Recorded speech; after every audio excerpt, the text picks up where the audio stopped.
Arrests made by American law enforcement last month at the U.S.-Mexican border skyrocketed to almost 40% more than in July. And now the U.S. says it's looking to Mexico to help them deport illegal immigrants. Talking Points contributor Jack Watson is here to break down what that deal would entail.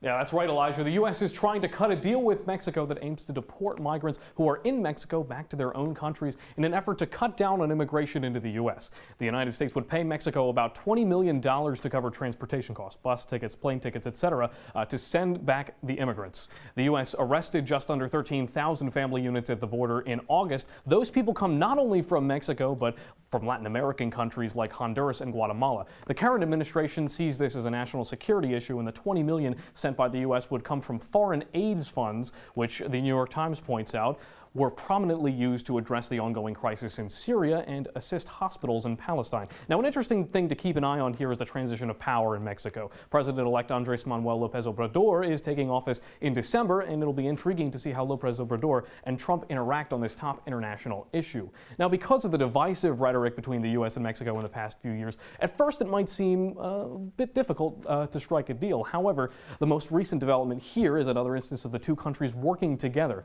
A few weeks ago, the U.S. and Mexico negotiated a trade deal with hopes to eventually replace NAFTA. An immigration deal here would be another step toward diplomacy between the two nations.